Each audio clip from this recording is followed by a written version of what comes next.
এক দশক পূর্ণ করল কোলাঘাটের Techno India group public school. এই গৌরবময় যাত্রা উদযাপনে স্কুল প্রাঙ্গণে আয়োজিত হয়েছে দুদিনব্যাপী বার্ষিক উৎসব ইউফোরিয়া 2025। শুক্রবার অনুষ্ঠানের উদ্বোধন করেন টেকনো ইন্ডিয়া গ্রুপের ম্যানেজিং ডিরেক্টর সত্যম চৌধুরী।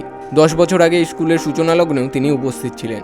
এক দশক পর আবারও সেই পরিচিত প্রাঙ্গণে ফিরে এসে তিনি আবেগঘন হয়ে পড়েন। শিক্ষার্থীদের উদ্দেশ্যে সত্যমবাবু বলেন, মেধা ও সততার সমন্বয়ই প্রকৃত শিক্ষার ভিত্তি। কেবল পুঁথিগত বিদ্যায় সীমাবদ্ধ না থেকে চরিত্র গঠনে মনোযোগী হওয়ার আহ্বান জানান তিনি। অনুষ্ঠানের বিশেষ আকর্ষণ ছিল পড়ুয়াদের তৈরি বিভিন্ন মডেল ও শিল্পকর্মের প্রদর্শনী।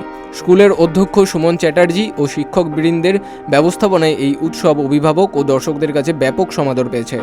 10 বছরের এই বিশেষ সন্ধিক্ষণে দাঁড়িয়ে স্কুল কর্তৃপক্ষ আগামী দিনেও শিক্ষার উচ্চমান বজায় রাখার অঙ্গীকার ব্যক্ত করেছে। দুদিনের এই উৎসবের সমাপ্তি ঘটবে শনিবার। পূর্ব মেদিনীপুর থেকে প্রসূন ব্যানার্জির রিপোর্ট, বিগ নিউজ বাংলা।